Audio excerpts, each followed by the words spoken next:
Council. Now, you're going to say, I didn't know all that had to do with the rural lands. But when you think about pole shift, you'll see why. The first member of the Rural Council is the Department of the Treasury. Mm-hmm. Then the Department of Defense, the Department of Justice, the Department of the Interior. Well, okay, that's where agriculture is. Mm-hmm. So I can understand number 4, the Department of the Interior. Then the Department of Commerce. Okay, you ship the food around. Then the Department of Labor. Okay, you're going to hire some people. Department of Health and Human Services. Well, you know, what if they're not manufacturing the food up to certain standards? This is all what you'd be thinking why he's doing this. Department of Housing and Urban Development. Oh, so now we're going to be regulating housing, too. Department of Transportation, Department of Energy, Department of Education, Department of Veterans Affairs, Department of Homeland Security. Yes, your farm. Department of Homeland Security is now in charge of it.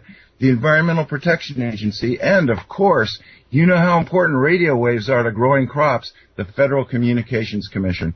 So there you have it. There is a brand new White House Rural Council, and what they're going to do is try and place people that survive the New Madrid Fault, the widening of the St. Lawrence Seaway, and the earthquakes in California that devastate the agricultural land.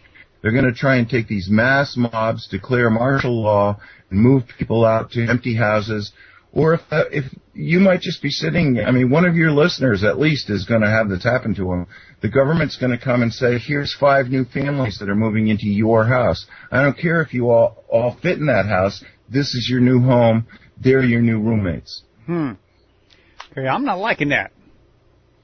Well, I mean, you know, in the worst of circumstances, you're going to want to help somebody, but you might not want to help who the government tells you to help. Mm-hmm.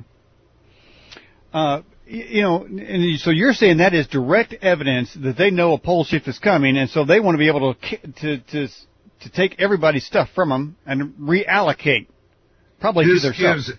This gives those agencies the total power to do anything they want with rural America. Which is, rural America is the last bastion of freedom, I'd have to say. Well, I'd like to tell you some of the other agencies that are involved in this Rural Council. Are you ready? Now, you've got to be listening while I say this. You have to be listening of how they're going to fit into the Rural America Plan. Okay. The Office of Management and Budget, the Office of Science and Technology, the Office of National Drug Control Policy, the Council of Economic Advisors, the Domestic Policy Council, the National Economic Council, the Small Business Administration, the Council on Environmental Quality, and the White House Office of Public Engagement and Intergovernmental Affairs. I have no idea what they do. And the White House Office of Cabinet Affairs. And, get this, such other executive branch departments, agencies, and offices as the Secretary of Agriculture may designate from time to time. So you see, what they're doing is they're giving this new Rural Council the total power with all agencies to coordinate anything they want to do with rural America. Okay, now I'm not liking it. Well, it seems to me that they're going to have to do something with the people's ownership of guns. You got anything on that? When are they going to take them? Well, no, it's just, you know, you've got Homeland Security is agency number 13 out of 25. Just sits right on the top of the heap there. As you make 2 columns, Homeland Security's on the top. So this is the thing, is they're not admitting it. NASA's not going to talk about the pictures they're taking, and yet all the plans are moving forward. Well, this is the first actual plan that I can think of that might be designed to help anybody, because their other alternative was to do nothing, and when pole shift happens, just call out the troops, which we're just bringing a lot of troops back to put on duty in the United States right this minute. We're moving tanks around and armored personnel carriers, artillery, and bullets and shells, all kinds of stuff. We're moving all over the interior of the United States right now. Really? There's been a lot of news on the internet about that. But so if there was going to be pole shift, the one thing you could figure is the troops are going to come out, declare martial law, and if you don't do what they say, you'll be shot. So now we have something with the Department of Agriculture and all these other agencies that are going to coordinate farmland and food growing. So I'm not saying anybody would like that, but I can't think of anything else that the government's done that indicates that they are willing to do anything humanitarian. If you call this humanitarian, because martial law I wouldn't call humanitarian, but you know, there's going to be a bad situation, and I have no doubt there's going to be riots. And probably anybody listening realizes if we really are going to have pole shift, then there's going to be a lot of people who are going to be angry, and they're going to, you know, start raping, looting, and robbing. Well, now you're up there on that mountaintop there, Gordon. And obviously you're going to be safe. If people start coming up your mountain, are you going to hand them the goods, or are you going to pull the trigger? Well, I'm not going to pull the trigger, but I don't have any goods for them to steal, so I'm going to tell them to move on. But this is going to be an island after pole shift, so they're going to have a boat and know how to go on salt water to get to me, and that's after a 600-foot tidal wave. And you saw what the 33-foot tsunami did in Japan. So imagine a 600-footer. Okay, and that 600-foot tidal wave's coming from what? Well, as the Earth spins, believe it or not, all the water accumulates around the equator. So if the crust detaches from the core and it stops spinning, all the water heads back to the poles. Then when the crust reattaches, now all the water's in the wrong place. So it's going to sweep back towards the equator on all sides of the globe at very high speeds and bring in a 600-foot tidal surge for the entire Earth.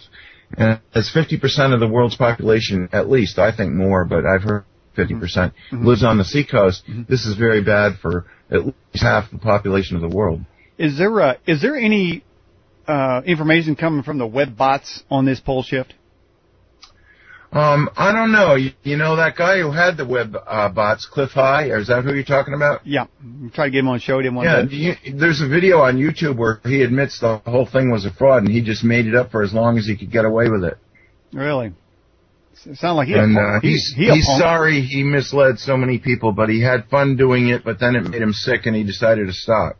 Oh, okay. So he had a conscience, did he? Well, he developed one. Yeah. Maybe he read his own web bot that says, you know, they're going to come and get you unless you come clean. You know, maybe he read his own web bot and that was in there. Right. Well, what I want to say is, going back to the bees, I didn't hear the guy that did that thing on the colony collapse, but I'm a member of lots of bee groups, and we've been discussing that for the last 2 years now. And basically, I've taken an alternative method because a lot of these beekeepers are using chemicals from Monsanto, and they're following directions from DuPont, and I just don't like that, so I never did it.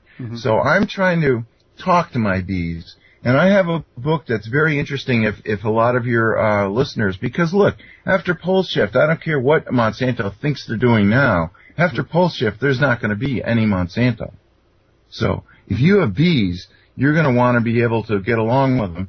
And I have this great book. It's called The Shamanic Way of the Bee. And basically, you tune into the bees and you talk to them. And that's what I do. That's how I work with the bees, is I talk to them. And we do that with animals, too. I've been talking to some ravens lately. We were talking to a deer. We got it to come within 10 feet of our front door. It's a beautiful creature. I don't go hunting, but I'm sure it will be high on somebody's list this fall. Okay, so you're talking to the bees and you're talking to the deer. Yeah. And are you hugging trees, Gordon? No, I actually cut them down and burn them. Oh, okay. They do get even. I broke my nose with a tree. I had a full facial cast. That hurt. I think there is such thing as karma, but I try and use the Indian method to thank the tree for being there and telling it that, like, this bear climbed up this tree that when I put the beehives up on this cargo container, the tree was small, but the tree grew and the bear finally could climb it and drop down on the cargo container, and he ravaged my hive. So I had to cut that tree down. Yeah. You can't have them coming back. Yeah. I had a lightning strike and hit one of the trees, and it fell right on a couple of my beehives. Oh, you have beehives? Yeah. I didn't know that. Yeah. Well, I've got. So, do you use the organic methods? Yeah, and as I was telling our last guest, George Langworthy, who has the DVD out there, The Vanishing of the Bees, I told him in the beginning, I'm thinking, okay, what do I got to do? So I'm reading up on it. He said, well, you got to have this drug for the mites and that drug for the viruses. And so I tried it once, and I thought, this is crazy. If I got to give these drugs to the bees, I wouldn't want to eat the honey, so I quit doing it. Smart man. That's exactly what I concluded. Yeah. So, yeah, man. So, yeah, and I know there's also a movement for going back to organic bee farming, and that's almost like an oxymoron, though. You think, well, isn't it already organic? But no, there's a lot of beekeepers out there, they're turning to drugs.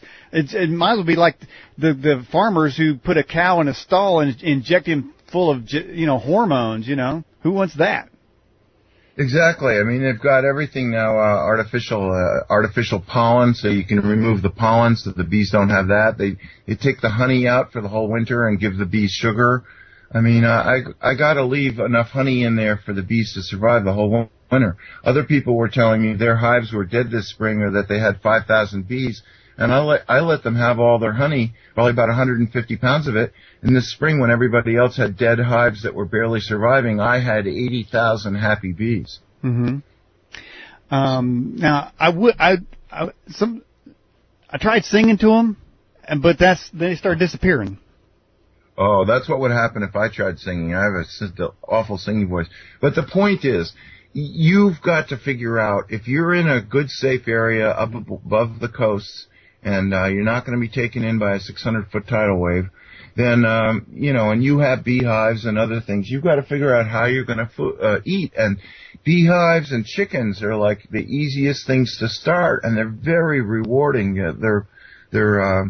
It's like, at my meetings that I go to, there's like a guy, I was talking to him, and I thought, well, he's got to be in his late 60s, early 70s, and he goes, well, I've been beekeeping for 90 years, and his wife said, yep, since he was 7.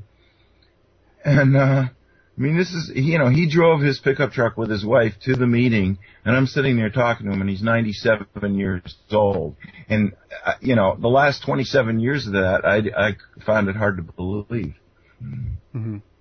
But I think a lot of things like this are not only beneficial to the bees, but they're beneficial to you. And if there's no other food, where are you going to get it? So honey is a marvelous food. Mm-hmm. And another thing, like people talk about, well, if they're injured, well, where's the doctor going to be? What drugs are they going to get? There aren't going to be any. I just started using colloidal silver, and I love it. I can't recommend that enough to people. Colloidal silver kills viruses, fungus, and bacteria. And it costs you like a couple of pennies a day to make on your own. And if you go to the health food store, like a quart bottle is like $30 or $40. So why wouldn't you spend a few pennies and make it yourself? Mm-hmm. But things like that, people have to learn. I was surprised when the doctor wouldn't give me antibiotics, and I looked up on the internet. And if you have a fish farm, you can order a 50-pound box of tetracycline for like, $50. So you don't, and they don't ask you if you have a prescription. You just say, yeah, I got my fish farm, I want to treat it. Mm-hmm. So, but the thing is people have got to be self-sufficient, because this is absolutely happening. Mm-hmm. And I understand that bee pollen is the only food known to man that a human could live on solely. Well, see, they take nectar and make honey, and they take the protein out of the flower, the pollen, and they put that in separate cells in the hive, and pollen is protein. Mm-hmm. So you could live off bee pollen. Yes, that's right. Mm-hmm. Somebody has a question here. Said, can you elaborate on your alien contact? Yes. This executive order that Obama signed was on June 9th, and June 9th is the anniversary of the first time ever that my wife and I called in a Zeta ship and had it in our yard for 20 minutes. And you called it in? Called it in. She dreamed that both of us were on a ship, and I was talking to some tall, hooded extraterrestrials who didn't want to show their faces. And they were giving me information, and later I've learned that the ones who do that, who didn't want to show their faces, and they were giving me information. And later I've learned that the ones who do that are the ones that they're actually human flesh, but they take the hood off, they look like a praying mantis, but they're not an insect. They actually are human, and they're very telepathic. And they're in the groups that are here on Earth now. They're like the scientists and the mathematicians and the advanced telepaths. And in her dream, I was talking to them. They were giving me information, and she was like just biding her time because she's not interested in technical stuff. And she said, when you get a chance, instead of just seeing you in my dream, could I see you physically? And as she said those words, she woke right up and went downstairs and looked through the door, and there was a 35-foot orange disc in our yard. And she came running back upstairs and said, there's a saucer in the yard, there's a saucer in the yard. So I got up and we went out, and there it was. And you could see it was nickel, it looked like the color of nickel, like a satin nickel. And the air around it was ionized orange and red, and it was like a boated anchor. It was sitting above this maple tree, and it was rocking gently like you had a boated anchor out in the harbor, and there's a gentle breeze, and the boat just goes up and down a little bit. It was rocking like that, and when it tilted a little bit, you could see the dome on top was also this nickel metal. There were no windows, and the air around the dome was ionized red, and the disc itself was ionized orange. So I know people that have asked to see extraterrestrials or to see their ships in person and then have never seen them like that. But I'm talking maybe when we walked over and we looked up, we didn't want to walk directly under it because there was a tree there, and we wanted to see it. So I'd say it was probably 75 feet from the house, and we probably walked up to where we were 35 feet away from the trunk of the tree, and it was directly over the tree. And this is in a fishing village at 4 in the morning in the summer when everybody's getting up to go on their lobster boats. Nobody ever told us that. I never heard a report of anybody seeing anything, and of course we didn't report it because these days when you see a saucer, who are you going to report it to, and do they care? Yeah, who are you going to call? That's the thing right there. So when the pole shift happens, man, are some of these ships in orbit? You know, you got 600-foot wave coming through there. They're going to hit the mothership if it's in low orbit, won't they? No, this is a third-dimensional event, and they're fourth-dimensional. So they've got to sort of wink in to be here and to be seen, and then they got to sort of wink out. So that's why you get these really strange reports where somebody says, well, I saw this little disc, and I went on it, and it was about half a mile long. Yeah.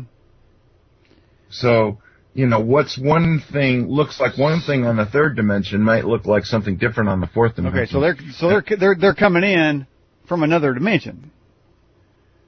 Yeah, they're coming in from the dimension the Earth is going to move to in about 100 years or less. And this is 100 years after the pole shift. So probably, I don't know about you, but I'm 62, so I probably won't live to see that. But my wife can actually see things on the fourth dimension, which I can't. I can talk to them. I can ask them a question. And I only do that to help other people. Like if there's somebody that I think could be helped in some way, I ask them if there's something they can do. But so are you saying your wife they've been around in our life enough that that I know they're there and they hear me, because I've asked them to help my wife when she was 20 miles away, and within a few seconds of saying that, 4 Zetas walked right through her wall and sat on her bed while she was in bed, and she saw them do that. So, you know, and when I saw her, she goes, "You're not going to believe what happened. I was sitting in bed, I was feeling a little bit depressed, and 4 Zetas came in, they sat on the edges of the bed, and I immediately felt better." And I had asked them to do that, not particularly to come through the wall and sit on the bed, but I had asked them to help her, and they had. So I don't make any requests for myself, but I do request for other people. And there have been people who have said, well, can you help us see ETs or have some contact or something? And I said, well, I can ask, but, you know, I'm not in charge of a whole starship. Who knows how many people are available or what they might think of what I ask, but my wife's brother, he asked that, and for the rest of his life, he had blue spheres coming through his wall about the size of a soccer ball. They're sort of like a cotton ball in blue. And they just come right through the wall and buzz around the room and go down the hallway. And he could never get his hands on them, and he didn't feel any threat. He felt like this is like some sort of spiritual energy or something. Well, Gordon, let's see if we can tie a couple of events together with this pole shift and aliens coming down. And then in Washington, we have this big debt ceiling debate. Isn't that just moot? I mean, aren't they just wasting time if all this is broken down? Oh, Daniel. Well, I call it rearranging deck chairs on the Titanic. I mean, it's unbelievable. I mean, the thing is look at what's happening in Africa. The European nations are desperate to capture Libya. You've got to realize Gaddafi was one of the greatest friends the United States has ever had. You've got to realize he's gone along with everything that any Western power wanted. He's let them have oil. Libya is the wealthiest, best educated, most middle class country in Africa, and we're part of it, of course. NATO's invading North Africa. So you got to ask yourself, what in the heck is going on with that? And the reason why is the European governments, just the way the Obama and the White House is reading ZetaTalk, the European governments are reading it too, and they're looking at the map, and all of northern Europe is going to be underwater. The wave is going to be channeled in these valleys and actually go over the mountain passes in Switzerland and fill some of the interior valleys of Switzerland with salt water. So they have no place to go. So they don't want to be in Egypt because that's going to be underwater. And there's no way they could take Algeria and Morocco from the natives. That would be like trying to take Afghanistan from the Taliban. Forget it. You know what I mean? So their best shot is going ashore in Libya and then going to the interior highlands of North Africa that's in the south part of Libya. And these are the kinds of things that are happening right in front of our faces. Why are we in so many wars? Why have we had an army in South Korea since, 1951? We've had an army in Germany. The German people have wonderful social services. No wonder they don't have to pay for any weapons or a Department of Defense.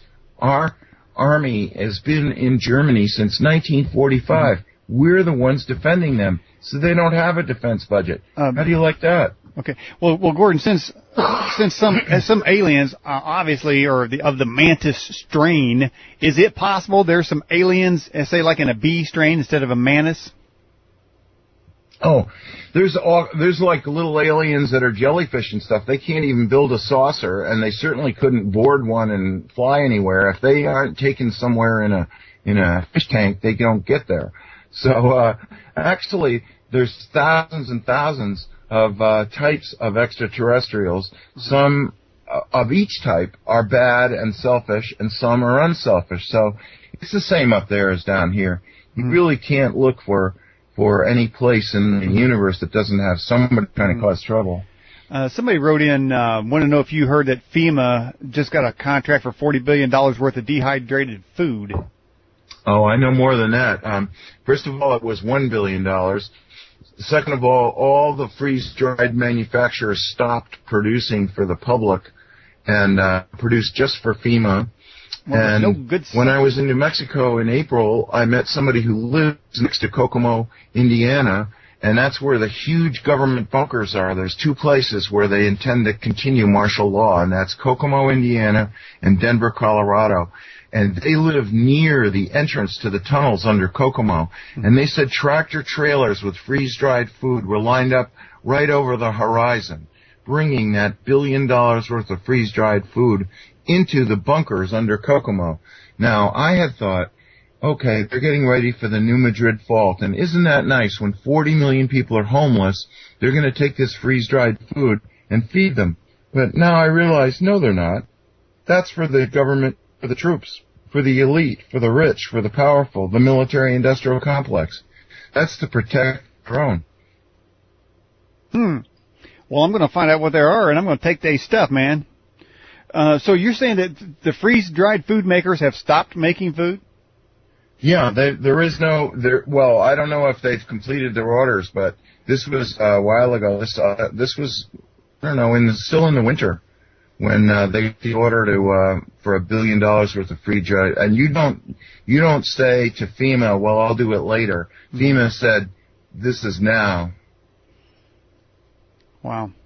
So now you are, and I think, I don't know if I was talking to you about this last time you were on there, Gordon, but if you grow your own food, it takes months for food to grow. So if there's an event and you're getting washed out, with 600 foot of water, your garden ain't going to grow pretty much under the sea.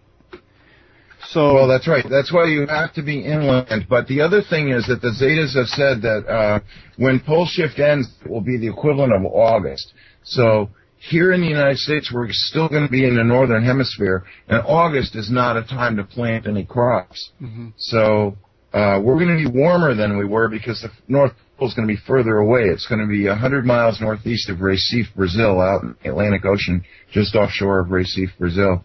So the whole western half of the country from the Mississippi west is going to be almost tropical, very rainy and nice. So there won't be any severe winters, so it's possible those people may actually be able to grow something. And people that have greenhouses and other ways will be able to. But those first 6 months are going to be pretty tough because if pole shift ends and it's August, it's not going to be a pretty picture. What's going to happen to the UK? Are they going underwater too? Well, they're going underwater even before the pole shift. There's going to be... Listen, I got to tell your listeners, there's the greatest free program you've ever seen. I mean, I can't believe it's free. It's called eQuake 3D. Look that up. Download it. It shows the Earth, and you can control the speed the Earth rotates. You can change the angle that you're looking at, and it shows every earthquake. And then you push Now. There's a little button called Now, and it shows any quakes that have happened since the last time you pushed it. And it's a beautiful screensaver. But what's it called? eQuake 3D. eQuake 3D. Okay. eQuake 3D. It's a free download. It takes 2 minutes to install it. It's 800K. You guys are going to love it. If you ever liked computer graphics, this is just going to blow your mind. And you see all the earthquakes on the Earth, and you can see, and you can make the rings for each quake bigger. You can go back a week or just have today's quakes. You can illustrate them with lines from the sky, and you'll see that there's the most earthquakes every day are happening in the Puerto Rico Trench and west to the Central American area of Guatemala and southern Mexico. Okay, so... But the Great Atlantic Rift is having some big quakes up in Iceland, down in between South America and Africa, and you can see them on this eQuake 3D. And what's going to happen is the rift is going to widen, and when it does, it's going to send a 300-foot wall of water over the UK, which is going to continue because the southern UK is completely lowlands. Excuse me. And then it's going to wipe out Denmark and all the Baltic lowlands. So the Prime Minister of the UK, Cameron, keeps having these meetings that they call the Baltic Economic Council. But it has nothing to do. Once they close the doors, they're talking about, listen, would Sweden be willing to take all the people from Denmark? Answer, no. Would Norway be willing to take all the people from Denmark? Answer, no. Would Russia be willing to take the people from the lowlands of Poland and Germany and Lithuania? No. So nobody wants to help anybody.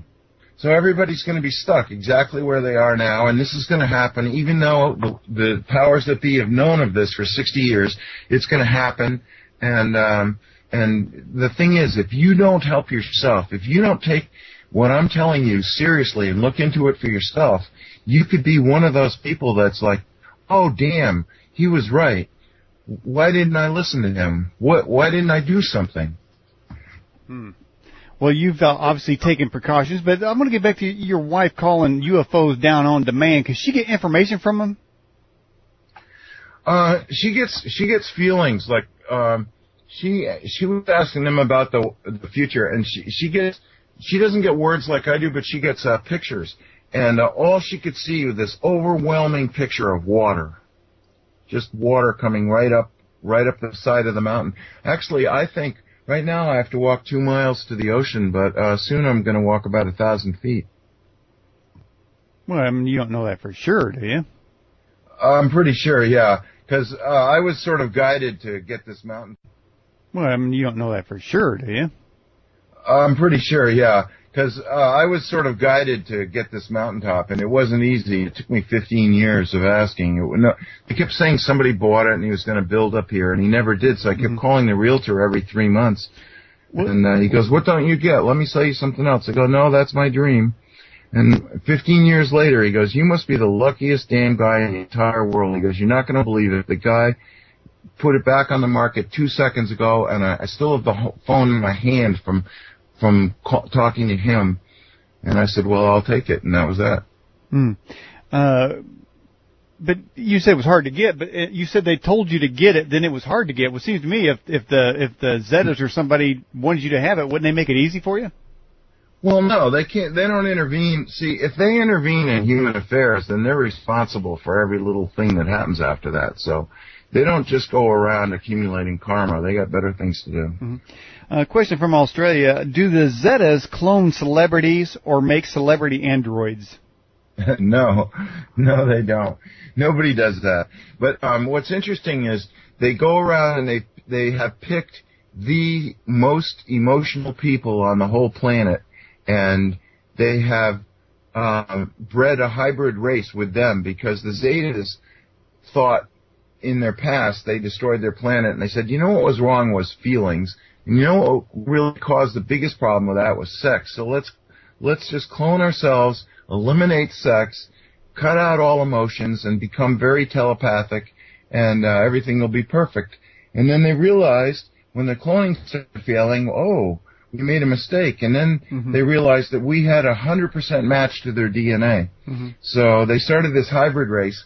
And when we go to the fourth dimension, every single person that reincarnates will be reincarnating as a hybrid and will live 400 years, have an IQ of 300, be very emotional and warm and empathetic, very sexual, and will have an IQ of 300 and just be in touch with all kinds of other people and information. So you say there's going to be it's going to be a different world, but one in which there will be no selfish people. Did you say there's going to be sex with aliens?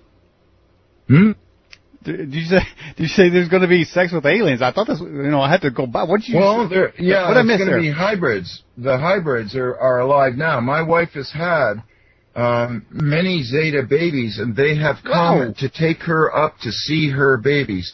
They've stayed in her body about 6 weeks, and how they raise them after that, I have no idea. But they come back and take the fetus after 6 weeks. Are you saying the Zetas are doing the nasty with your wife? Are you saying the Zetas are doing the nasty with your wife? No, because see, she was fixed, so she still has her ovaries, but she doesn't have a fallopian tube. So having sex with her wouldn't get you anywhere if that's what you're looking for as babies. No, they took eggs out of the ovary with a needle, and in a petri dish, mixed it with a Zeta sperm, and then implanted it in her for a 6-week period. But it is her egg, and it is her baby, and she has been brought up to play with them, so they get to know their mother. And you're letting them do that to your wife? Why don't you go for the ride and bust one of you guys in the mouth?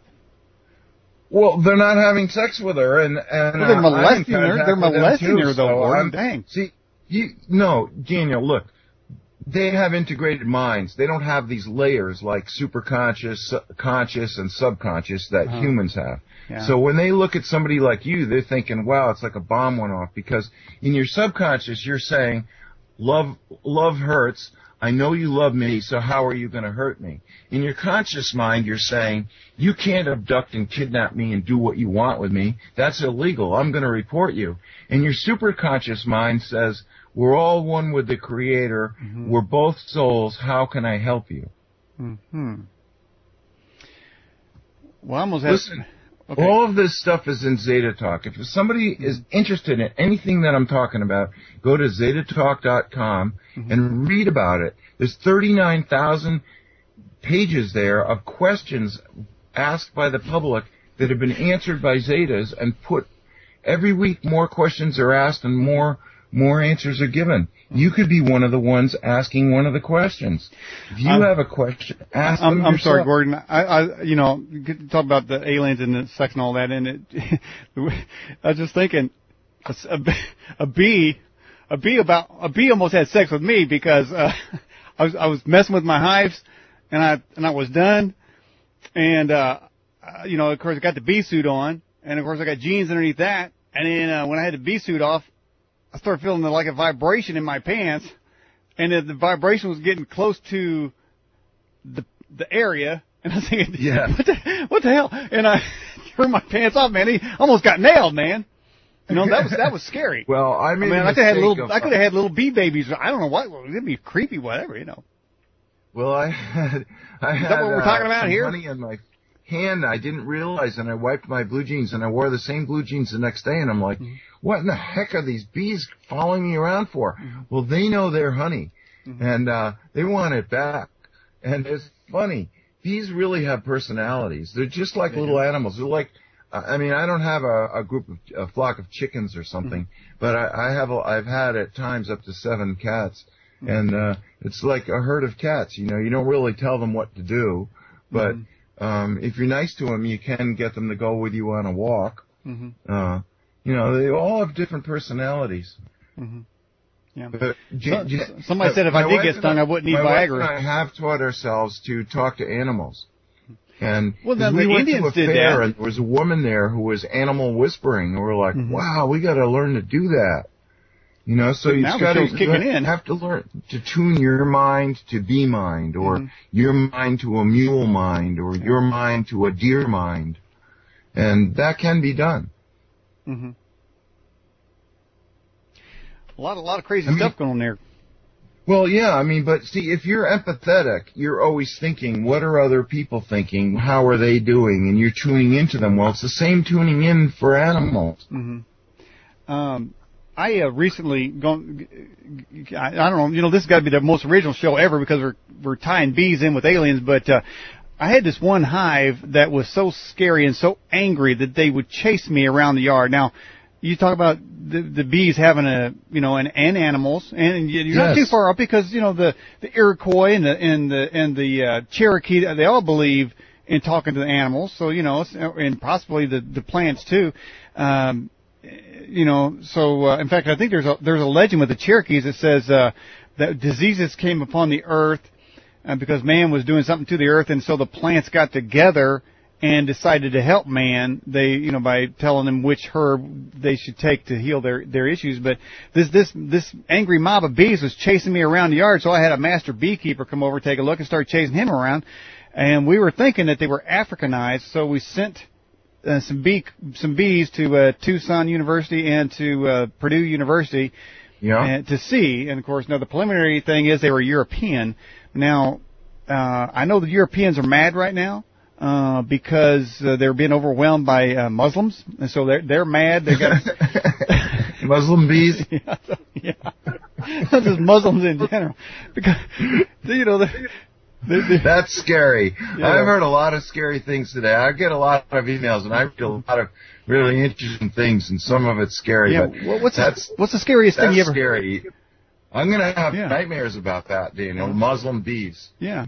Well, they're strapping on bombs and taking them into, different places. They're putting the bombs I know, and all the bees that do the pollinating are female. They are going to be wearing burqas. Yeah.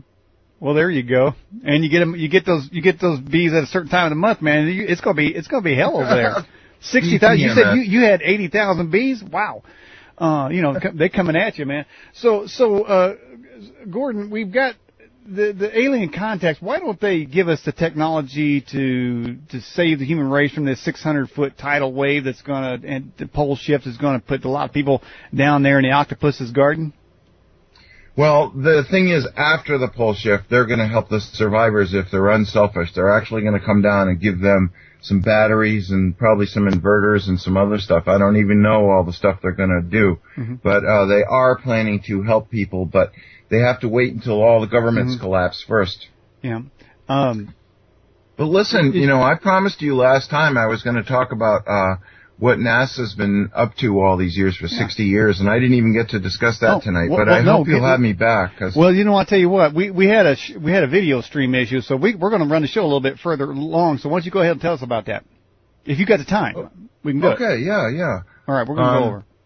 Yeah, what I wanted to say is that I just found out that for the whole 60 years the United States has had a space program, the entire thing, all of it, not any part is left out, was for one reason, which was to save the elite and the powerful and the wealthy, so that they could come back as kings of the earth after the pole shift.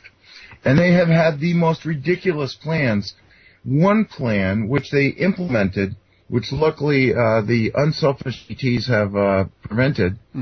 But in the last 10 years, every single satellite launched by the United States and Russia has been designed with nuclear bombs on board, H-bombs, and they were all aimed at Planet X, and they were going to come in through the atmosphere and blow up together.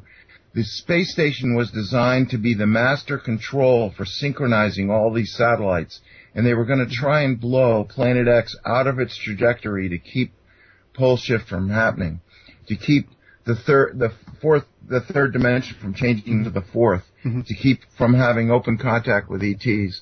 And a couple of them were aimed at Jupiter. One of them crashed on the backside of Jupiter, and that was because it was loaded with hydrogen bombs. And the unselfish ETs, I mean, the Anunnaki are not going to just sit there and watch Earth launch nuclear bombs at them. So they would just come back and just destroy us. So it was the stupidest idea, but they've actually been doing it. And all our satellites, like the Cassini probe and Galileo and all these other probes, all were loaded with H-bombs, and they were planning to aim them at, have them on these various projects, and then at one moment notice, coordinate them all and have them all in a synchronized fashion come through the atmosphere of Planet X and supposedly knock it out of its orbit, which it wouldn't do because it's 4 times the size of Earth, and we don't have enough nuclear bombs to move it anywhere, but we sure would piss off the people that live there. I see the live chat's going crazy. They're all screaming, when is the pole shift? Okay, we're in 7 out of 10 now. 10 out of 10 is pole shift. 7 of 10 will be complete, which is what we're in now. It'll be complete when Japan is shattered, and within hours the New Madrid fault goes off, and then within hours of that the Atlantic rips wider, and the rift widens and sends a 300-foot tidal wave towards England. At the same time, the northern part of South America is going to move west into the Pacific. When all of that happens, that will be the end of 7, and we'll move to 8 out of 10. And 8 and 9 out of 10 are basically large earthquake affairs. And I'm talking quakes of 9 or 10. So where are we at right now? A lot of my buildings are built on runners. So they don't have foundations. They have a ring in the front. They're built on beams that are like runners. And I have a ring at the front of them, and I can take my tractor and hook a chain to it, and I can pull it to a location. And if it falls over, I can use the tractor to straighten it up again. That's if your tractor doesn't get hit with an EMP pulse and it knocks out the ignition. Well, it's diesel, so I don't worry about the ignition. All right, man. Sounds like you got these bases covered there, Gordon. Well, I've been thinking about this for a long time. So the ETs weren't going to help me with this, but when I said this is where I wanted to be, and I got a good feeling that this would be a safe place, and I felt that they were telling me it was going to be a safe place, then I decided to move ahead with trying to get it. And then it took me a long time to get it. But you finally got it. So that's a lesson for all of us, is to persevere, and keep working toward your dream. Yeah, and I'll tell you another thing I did, which is I never tell anybody my dreams, because as soon as you do, there are people that disparage it, and that takes away from it. So people would say to you, you know, you don't want to live where you're living now, in this stupid fishing village I was in. And they said, do you know where you want to move? And I said, no, I haven't figured it out yet. So I was lying. I admit it, I was lying. But it was because I didn't want to share my dream with them, because any dreams that people have had, my other dream, which I never shared with anybody, was that I wanted to teach myself telepathy and get in contact with extraterrestrials. And just like I say, you can tune into your spouse, or if you have children, to your children, or if you have pets, to your pets. You tune into them. That's what I spent years doing, was trying to tune in to extraterrestrials. And they responded. It took me 20 years, but they responded. Okay. Now, in a typical response, what is it? Does it come through an email, brainwave? Do they appear in your television, your monitor, or something? What is the actual communication? Does it come through an email, brainwave? Do they appear in your television, your monitor, or something? What is the actual communication apparatus? Well, sometimes I'll go to bed and think about something, and I'll wake up and I'll just know what the right choice is, and I won't really know where I got it. But there's other times that I hear a very clear human voice, just like it was somebody in the United States speaking to me, standing next to me, except there's nobody standing next to me. But if you can take your finger, and I hope your listeners do this, put your finger behind the flap of your ear up against your head, and you'll feel a crescent-shaped bone there. Can you feel it? Okay, yeah, I feel a bone. There's a crescent-shaped bone. Yeah, some kind of bone in there. It follows the shape of the ear. Okay, got it. Well, some kind of bone. That's where, have you ever heard of the phrase clairaudience? It's where you can hear ghosts or other people on other dimensions speaking to you, or your guardian angels. Or have you ever heard of that? Clairvoyance, clairaudience? Clairaudience is sound. Mm-hmm. That's the organ on your body where you receive telepathic messages. Mm-hmm. Okay. So how does one teach oneself telepathy? Excuse me. I spent a lot of time asking the extraterrestrials to contact me. I mean, I'm talking about every single clear night I would go for a walk outside and look up at the stars and say, would you please contact me? At the same time, my whole life I had you know that movie, The Sixth Sense, where the kid says, I see dead people? Yeah. Well, I've heard dead people, family members who have died. I've had them come back and just say, usually less than one sentence, but I hear it in their accent, using their vocabulary, talking about things they're interested in.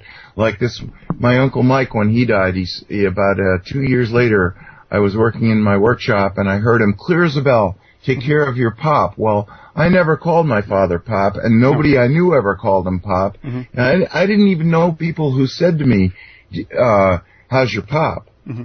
I just always called him, Francesco or my father or Dad or Daddy even, but never Pop. But Mike was the only one that ever said that. And then he had a wife that died of lung cancer, and she never smoked a day in her life, but she was very selfish. She brought my brother and me into a bedroom, and she said, when she married my father, and she goes, I just want you to know, you don't know me, I'm from Wales.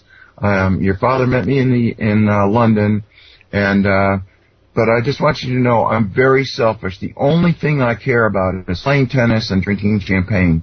And I just want to clear the air so you don't wonder later that you think I'm selfish. I'm telling you right now, I'm selfish. And within a year, she had lung cancer. And within a year of that, I heard her in her Welsh accent say, but I'm all right. So I had a lot of those kinds of things. I was going to get in my car and go somewhere, and I heard a clear voice say, go back inside and make another cup of coffee. Mm-hmm. And I thought, geez. So I went back inside and made another cup of coffee, and then I got the idea it was okay. And when I got about 20 miles from the house on the route I was going to take, there had been a horrific 3-car accident, and everyone was killed in all 3 cars. Oh. And if I had left when I originally planned, I would have been in that accident. And so you felt like your clairvoyance, your telepathy, clairaudience. That I hear people speaking. Okay. Now, so during that time, did you put your finger behind your ear and that's how you got the message? No, I'm just telling you that's the part of your body that actually does the receiving of.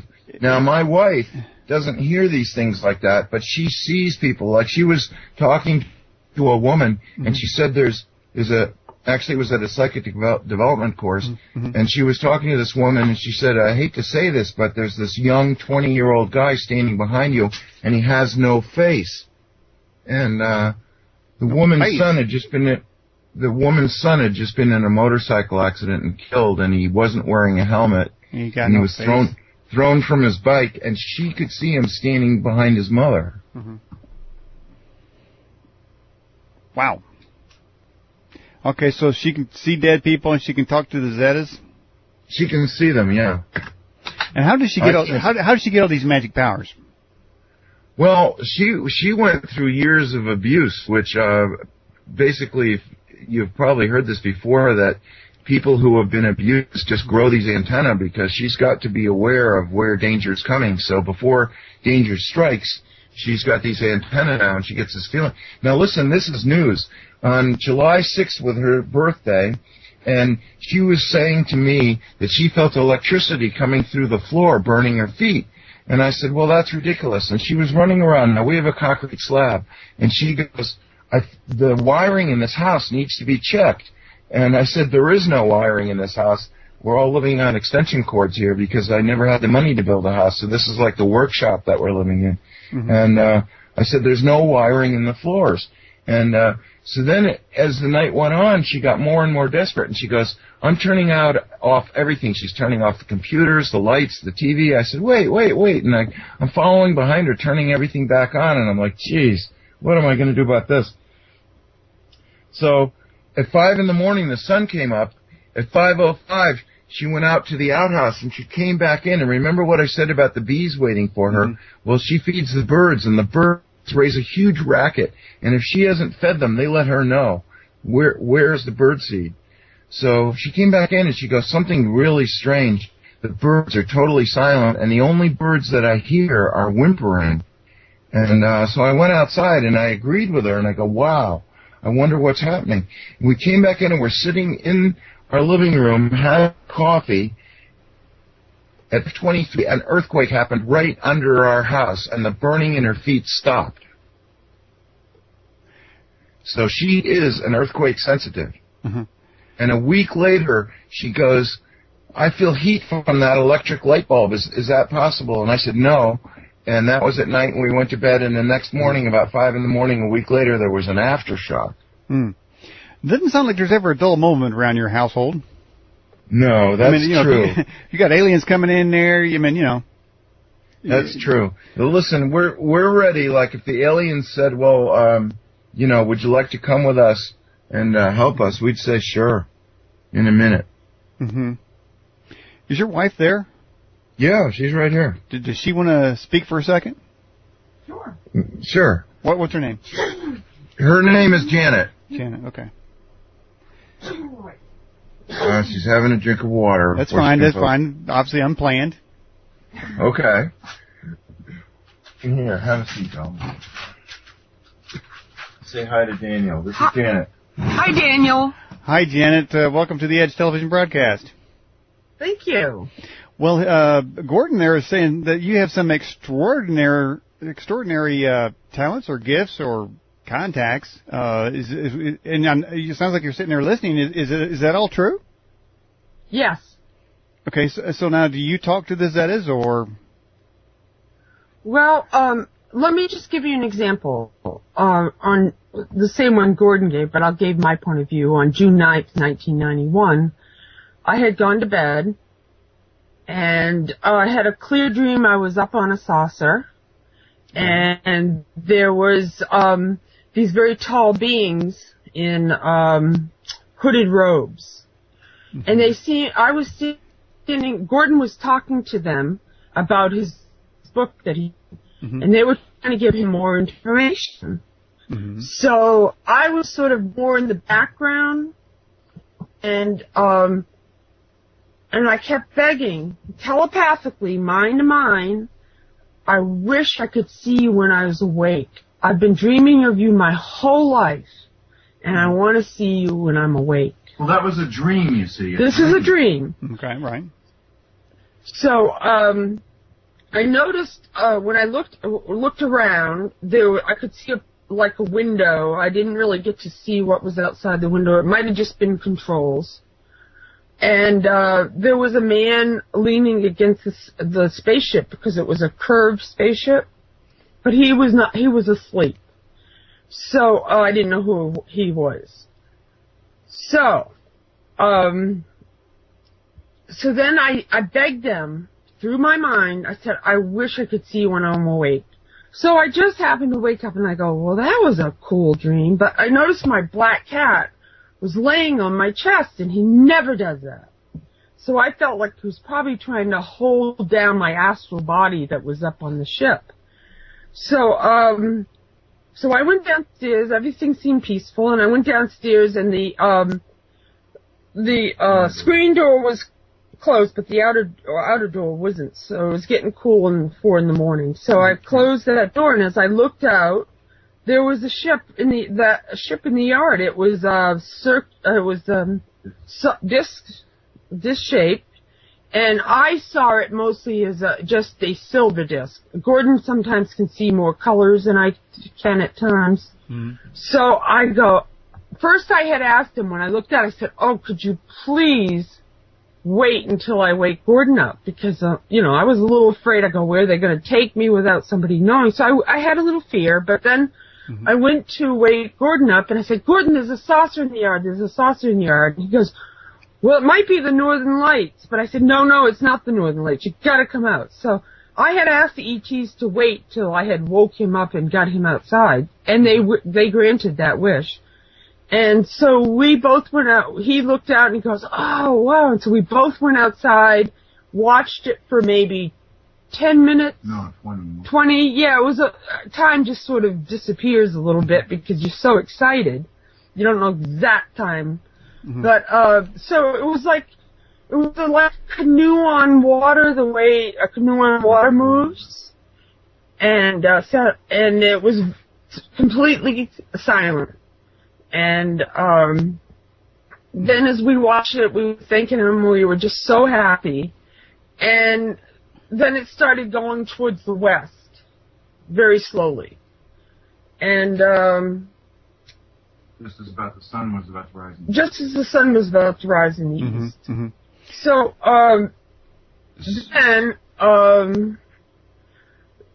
the next day we were real excited. I wrote it all down in my diary, how excited I was. And then Gordon went over to visit a minister who also has seen UFOs, or believes in them. He said he had a dream the night before. And he told Gordon he had a dream the night before that he was on a saucer. But he couldn't remember anything. Mm-hmm. So that sort of tied in with the fact that probably was who was on the saucer at the time that I couldn't recognize on the saucer, because it was another dimension, so you can't see everything clearly. So that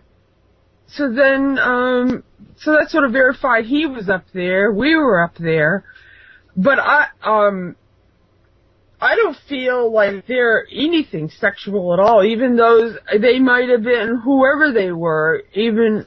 I'm sure there's bad ETs, but I didn't feel any sort of sexual fear at all. It was not that kind of fear. Mm-hmm. It was like a love, motherly love. When I have experiences with them, it's like a motherly love. It's unconditional. And I love dreaming about them. I absolutely love dreaming, and I love seeing them. Now I see him when I'm awake, and this wonderful person that deals with crystals, he could arrange a crystal just so where the Zetas came through for me. So I have a tendency to see the Zetas. So what is it like to have when you would visit your hybrid children? Gordon was saying that you had some sort of kids up there or something. Hybrids. Yeah, I have. I've had many dreams. Mostly it's in a dream state on the ship. Mm-hmm. It's another dimension on the ship. I don't, I don't deal with them here on Earth. But when you see them, you say, "Oh, those are my kids over there." I mean, they let me know. They tell me what their names are. So do you birth them in some sort of other dimension? Yeah, it's more of another dimension where it doesn't hurt.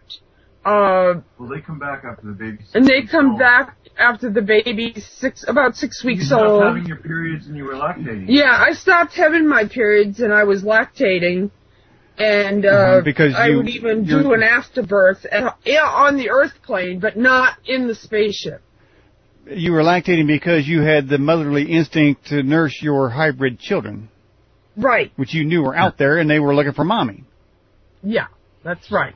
She was pregnant and she was lactating, and then she had this dream that these long-necked horses were leaning over her as she was on a table, and they did something. She passed the afterbirth, and that was 6 weeks into the pregnancy. But it's not, there may be bad ETs that you can hear stories about women that have whatever, you know, I don't know if they're fake or not, bad experiences, I have no idea. But I have never had that experience of having a bad ET baby. Okay, so these ET babies, they grow up and what? They go back down and look for other women or what? What has happened over a period of time? This has been going on a long time.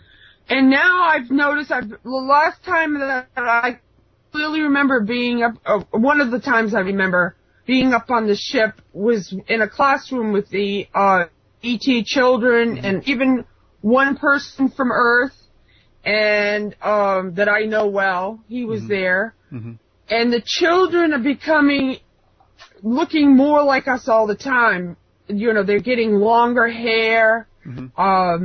They're very smart, very smart. They look like us. They look more like us all the time now. I feel it's the more breeding they have done, the more they're looking like us.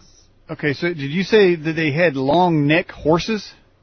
Well, I see it. They do a screen memory, so when because it's when they come to do that, it's a screen memory. Sometimes I've had deer come.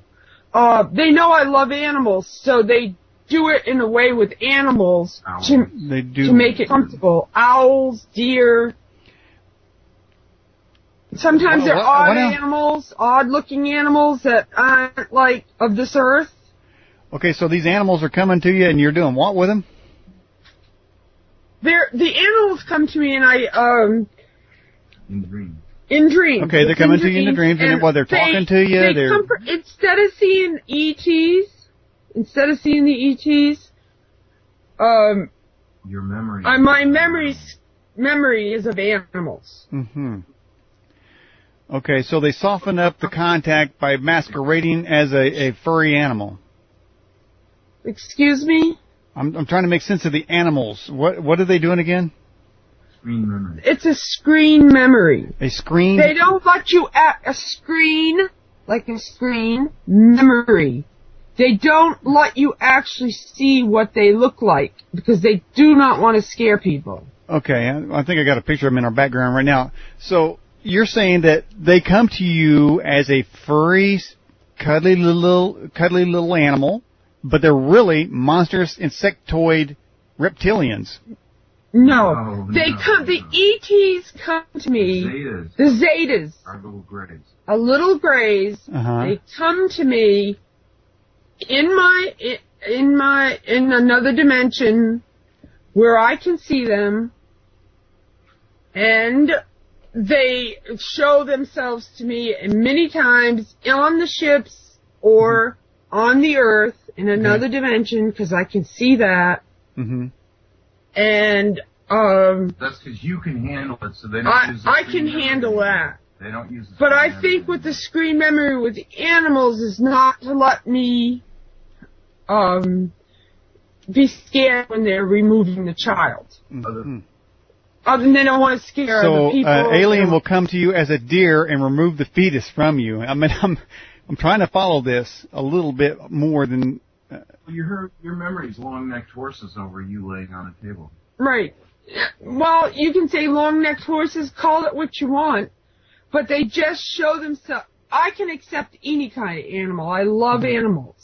So, I mean, does it come in like a sheep and they go, bah, like that? And then you go, no, it's a fourth dimensional thing. They come in pictures. Pictures in the mind. You gotta remember I'm dealing with another dimension. You're out of body when this is I'm out of body. I am in my bed, out of body. Okay. All right. So, in the astral body. Okay, you're in the astral body. And that's where a lot of stuff's going on, is in the astral plane. Right. Okay. And now, can you go there at will? When I go to sleep, I never know when it's going to happen. Oh, you can't do it when you're awake? In the dream state, I do it. I'm most relaxed then, and that's when I do it. I do it in the day, regular wake hours, at different times, not automatically. Does Gordon know that you're doing this when this is going on, when you're sleeping? I mean, do you levitate out of the bed or whatever? Nope. I tell him. No, she tells me, but I can't. I don't know what she's doing. But she has become a great psychic, and people will hand her physical objects, and using psychometry, which is holding an object, she will get pictures in her mind. So somebody will ask her a question. She doesn't know the person or anything about them, but when they ask the question, their guardian angel gives Janet pictures. And so Janet in her mind is awake, sitting at a table, and she's getting pictures like a TV screen, and she writes down what she sees, and those are the answers to the questions the person has asked. And I've seen her do that hundreds of, maybe thousands of times. Okay. So, all right. So now can you, is Janet, you still there? I'm still here. Okay. So in this astral plane, can you get information from them, say like take a question from this realm to them, they give you an answer and you bring it back, and something happened, like, either some substantial, like maybe knowing what the lottery is, when the exact date of the poll shift, whether or not Obama's a reptilian. I mean, is there any information that they give you that's worth us to know? Well, I wish I could be more insightful, but it happens more. I don't get direct. I get it when needed. It seems like what I need at the time, or somebody that's close to me needs. Yeah. But I'm not at all a pure vessel of information. You get impressions. I get impressions. You wish you got something. I can see auras around people. But the Zetas haven't told me everything, and probably I wouldn't want to know everything. Okay, where are these Zetas at right now? I'm going to go talk to them. I'm not technically interested. Like, I'm older. The computers came later in my life, so. Is there any number that I can call? I mean, how can I know that they exist? Ask them. Ask them. Go out on the night before the full moon and ask them. They can hear you. 2 weeks. 2 weeks from now, go out. Okay. They can hear you. Speak to them. They can't just come free will to you. You've got to ask. We have free will on this planet. They can't take away your. Yeah, they can't just contact us. You've got to ask to contact them. Okay, so they obviously understand our technology. Hey, by the way, I've seen this pop up in the chat a couple times. How do you guys know that whether or not who you're dealing with might be something masquerading as a demon? No, there's no fear whatsoever. It's just the most awesome spiritual feeling. I can't really describe how it's like a warm feeling of love. It has nothing to do with fear or authoritarian power or control or rules. All the things that you might think of as negative about a government, all those things are gone. And when you think about a god on a throne and all powerful and maybe vengeful, none of those feelings, nothing like that at all. It's more like a oneness, like this is your family and they care for you, that kind of feeling. Well, somebody in the live chat just gave me their number. I'm going to dial it here. Well, I don't know that I can get through it like that. Okay, somebody give me their telephone number. Okay, that's ridiculous. Okay, I got to do it like you guys do. So I go to sleep. I get in some kind of trance, and then I can. And as Janet says, I got to keep asking, right? You got to beg them before they answer the beeper. Well, they cannot contact you without your consent. So what you're doing is making the call. Okay. Is this a free call? That's a prerequisite to their contacting you. You've got to understand, if you remember what I said in the other show, that I asked the ETs to find me a partner on my wavelength, and I asked every night for a year, and I had a specific list, and Janet matches all the things I asked for, all of them. And there's no way that my circle would have ever intersected with her circle, except for that one night that I went out to lecture on UFOs, and then I met her. And she had been asking for contact all her life, and I had been asking all of my life. And so when we came together, that June 9th was the first time that we called in saucers into our yard at that time, and that was a Zeta ship. And we've been in touch with the Zetas ever since, and we've had all kinds of contacts. We've had the ship in our yard, and we've had the Zetas in our yard and in our house. Mm-hmm. Well, I tell you what. So you guys are saying that you basically asked the Zetas and you found each other. Exactly. Yeah. And so the Zetas brought you guys together, sort of like Daniel. Okay, sort of like eHarmony, only it's ET Harmony. Zeta Central, I'd say. Does that sound right? ET Harmony? Yeah. But see, I've seen other aliens too. I've seen the Nordic type with one green eye and one blue eye. Mm-hmm. Yeah. And I've seen humans from the Pleiades, and they could walk down any street and you would not know they're from another planet. Same height, weight, appearance, everything, except they had gigantic white auras around them. But most people can't see that anyway, so. Okay. So it's far from being demonic. I don't like that whole. You guys don't like that demonic thing, but I tell you what, somebody wrote in the live chat. They wanted to know, Janet, the preacher that you said was driving around on a spaceship. What religion was he or is he? None. No, who is he? I mean, congregational. Is he a priest? Come on. Oh, the minister that was on the ship? Minister. Oh, yeah, he was a congregational minister, and it was really funny, too, because he was very selfish. His wife was bragging to me that she never ate out of a can, like, as if, well, my husband went to Yale, so we're so rich that we never have to, eat out of canned food like other people. We only eat fresh vegetables.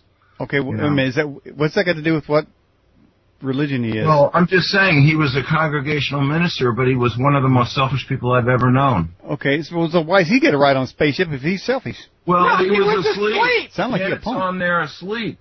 Oh, he was asleep. He didn't remember when Gordon told him. And I said, you're not going to believe what happened last night. Janet had a dream and asked to see a saucer, and then it was in our yard this morning. And he goes, I had a dream that I was on a ship last night, but he goes, I don't remember anything. Mm-hmm. Okay, and Janet, you said that you saw in one of your escapades some people in some hooded robes. When you said that, I immediately thought priests. Now, there's not priests riding on these spaceships, are there? I didn't quite hear that. Well, you said you saw people in robes. Oh, no, I didn't say priests. I said hooded.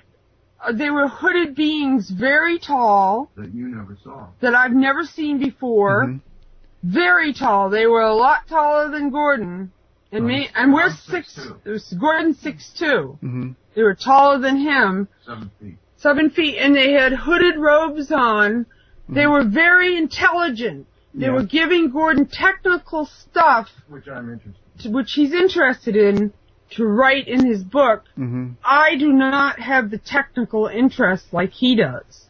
Well, see, I kind of put two and two together because, when you talk about women getting, impregnated or producing hybrid babies or something, automatically I'm thinking you got a guy in a hooded robe, automatically I'm going to think a priest. Right, I understand that. Because if you don't see on another dimension, you're going to think all kinds of weird stuff. Mm-hmm. All right. And so have you guys saying I'm perfect. I've had to earn everything I've ever had.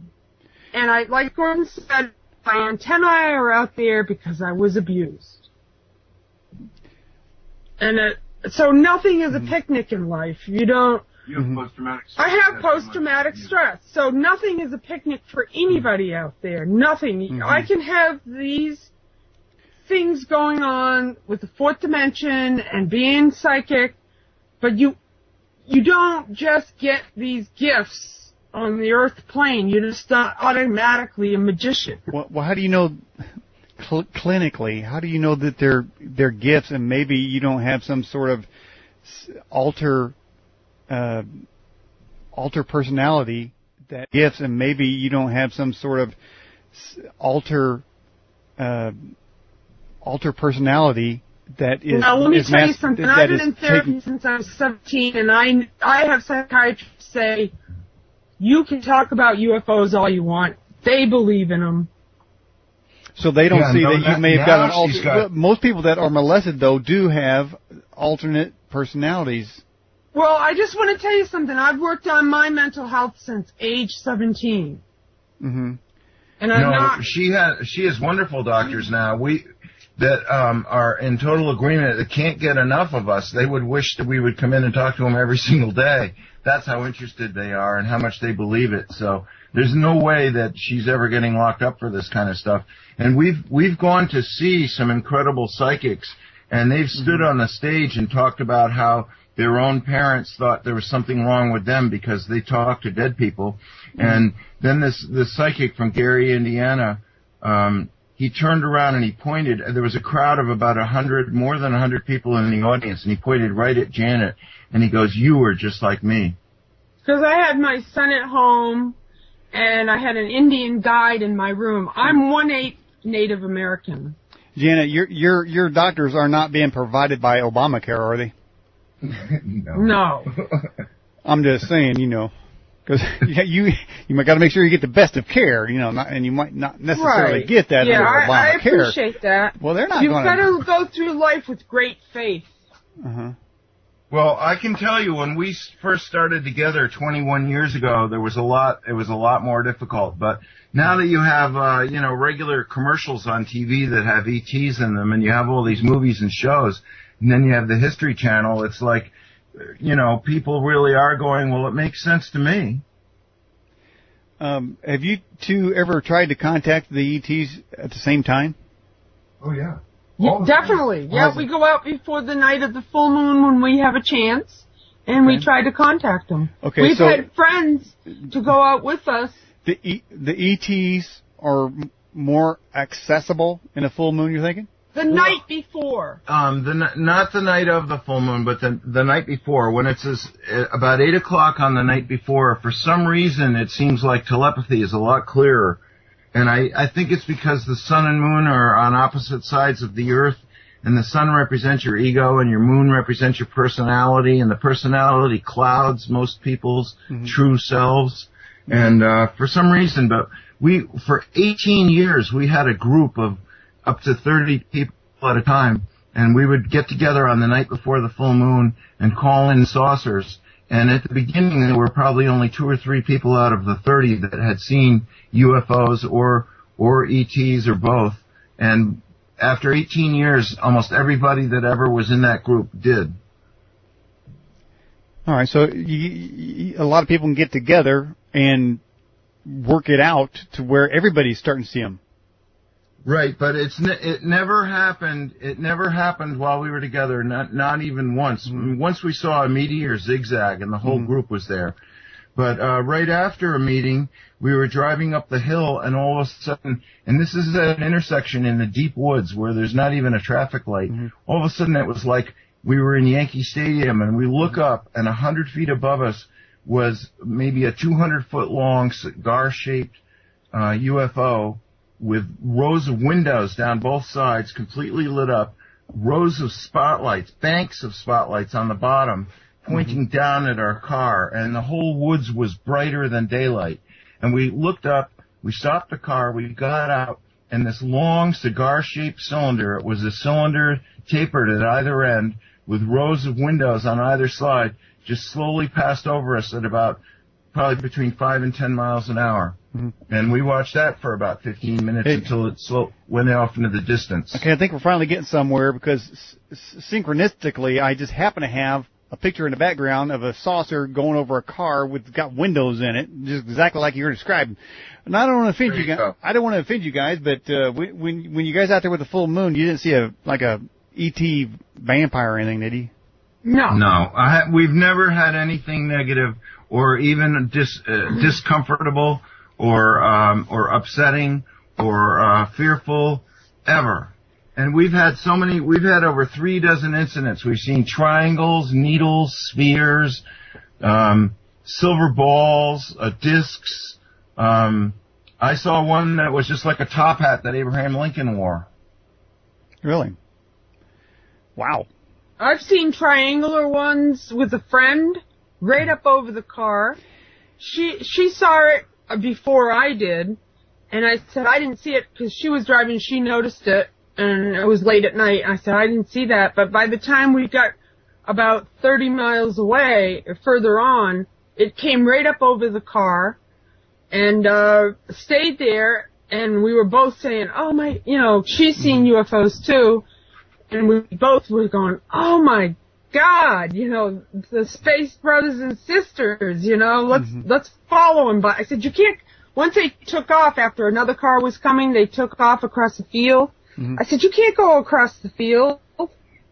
So, and in the mountains and the woods too. Yeah, in the mountains and the woods. But Janet said that was the size of if you took 3 Trailways buses and parked them in a perfect triangle. That's how thick it was, and that's the size of the triangle. Wow. And I'll tell you what. It had lights along the edge and had a big red center, light red. It was red in the center. Has either of you been able to look up and see Planet X? No, we've been trying. I've been trying to take pictures reflected in water and direct pictures of the sunrise and sunset. And we haven't gotten anything that anyone else would say clearly there's something there. So how come the Zetas aren't letting you guys see Planet X? Well, you've got to remember they've already said from the moment that the world sees it, when it finally gets free enough of the sun so you don't burn your eyes out trying to look at it. Right. From that moment on, it's 7.3 weeks until pole shift. And it will take 3 days for the whole world to realize, oh my God, what's that? And during those 3 days, people are going to stop flying planes. They're going to stop showing up for work as a policeman or as a fireman or at the power plant or at the nuke plant. And all hell is going to break loose. There's probably going to be rioting in grocery stores and fuel stations, and it's just unimaginable what might happen. Have you guys, either of you been able to take pictures of any of this? We did get a saucer in 1994. It was almost bird-shaped. It looked like a certain angle of the stealth fighter. And we went up on this mountaintop, and we tried calling it in for an hour, and nothing happened. So I said, let me take a picture of you with the beautiful view of the mountains in the background. And it was with a film camera. It was in 1994. And then we stayed up there another hour calling him in, and nothing happened. It was a beautiful fall day. And 3 weeks later, we finished the roll of film and got it developed, and there in the sky above her head is a UFO. And we looked at it with a microscope on the negative, and it's a real metallic object, shaded exactly like everything else, and it's motionless. So we said, well, how come the camera took a picture of something we couldn't see with our eyes? Or do they have a sense of humor and they just materialized for the 125th of a second the lens was open? Well, Janet and Gordon, we're getting near the end of the broadcast, but you guys, you guys do great together. Thank you. Oh, we feel like we were brought together by the ETs, and who would mess with that? We do that with animals, too. I've been talking to some ravens lately. We were talking to a deer. We got it to come within 10 feet of our front door. It's a beautiful creature. I don't go hunting, but I'm sure it will be high on somebody's list this fall. Okay, so you're talking to the bees and you're talking to the deer. Yeah. And are you hugging trees, Gordon? No, I actually cut them down and burn them.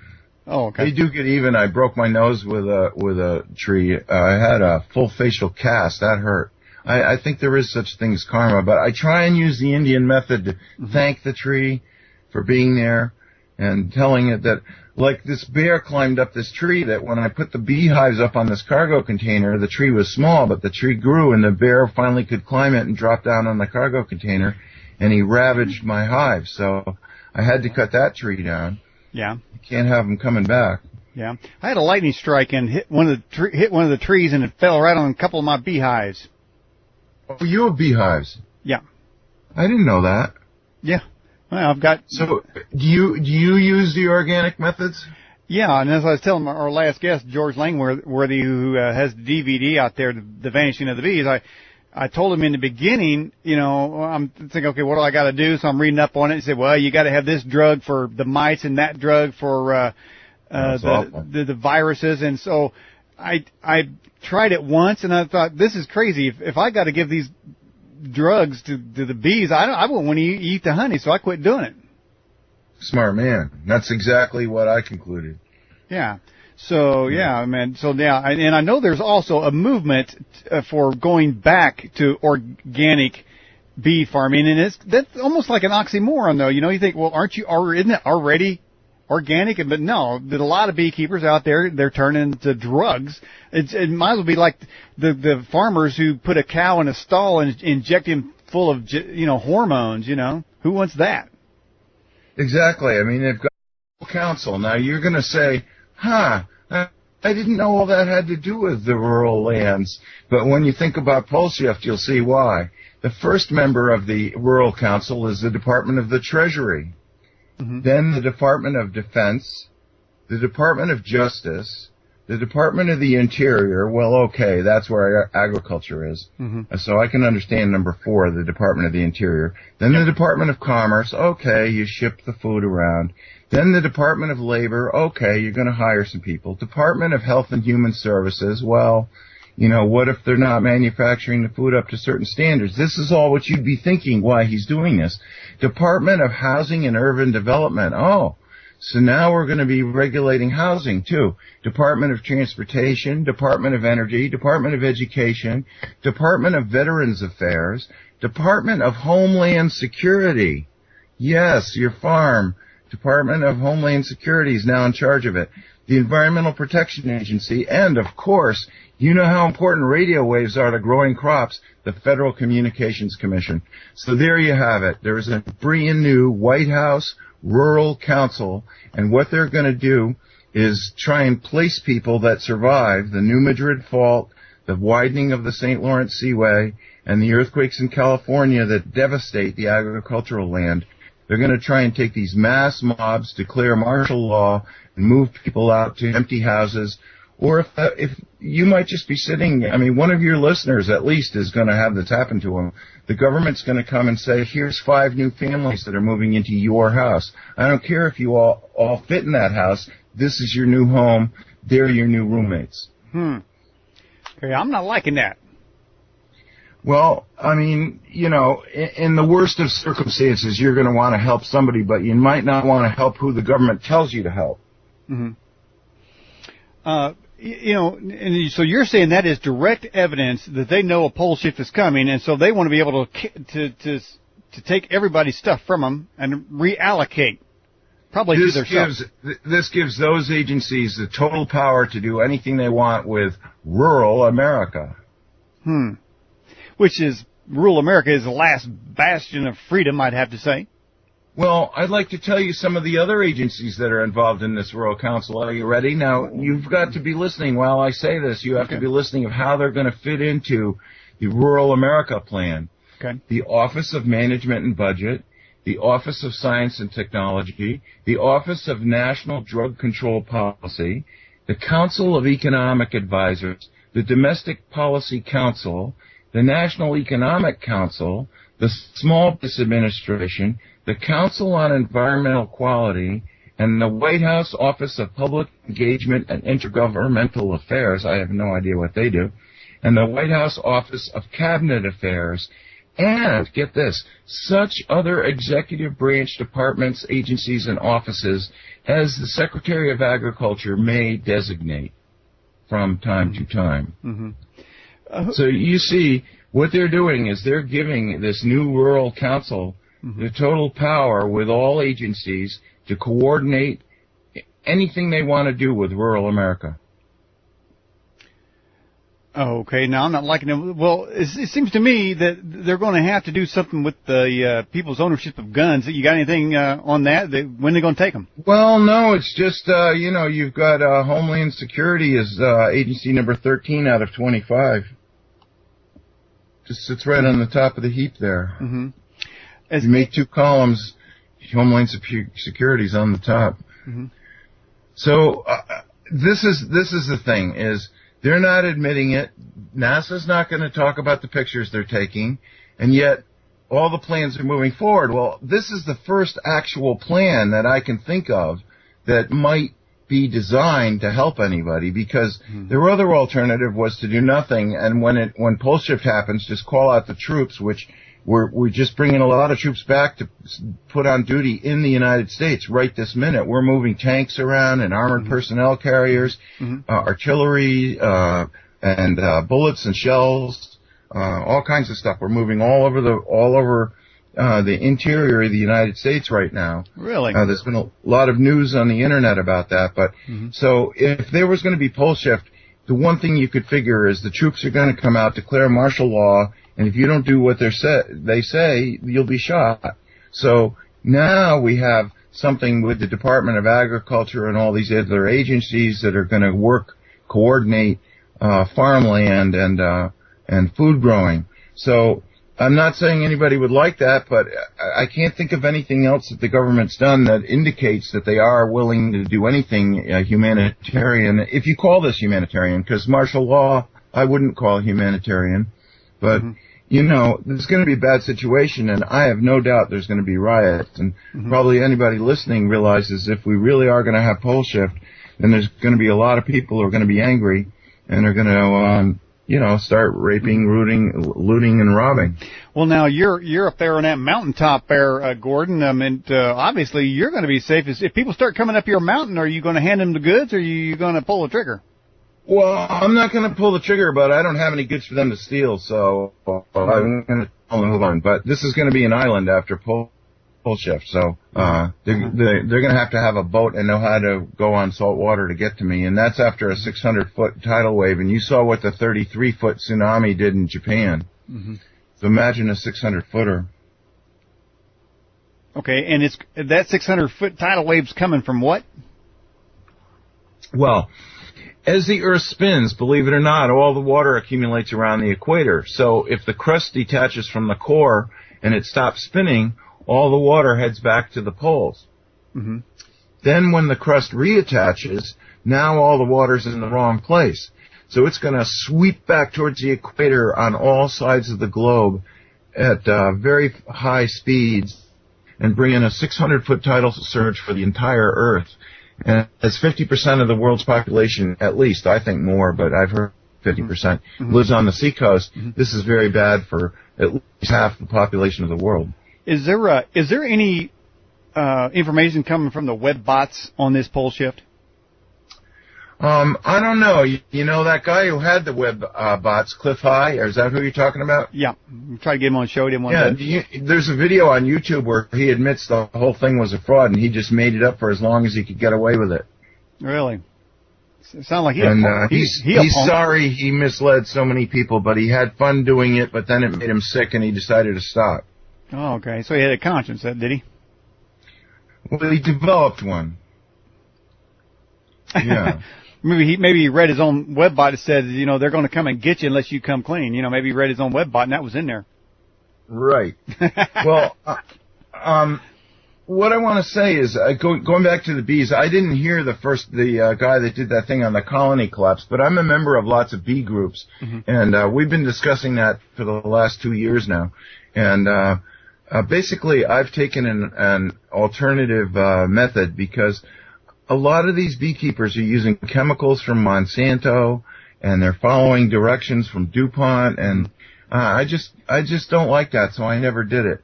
So I'm trying to talk to my bees, and I have a book that's very interesting if a lot of your listeners, because look, after pole shift, I don't care what Monsanto thinks they're doing now, after pole shift, there's not going to be any Monsanto. So if you have bees, you're going to want to be able to get along with them. And I have this great book. It's called The Shamanic Way of the Bee. And basically, you tune into the bees and you talk to them. And that's what I do. That's how I work with the bees, is I talk to them.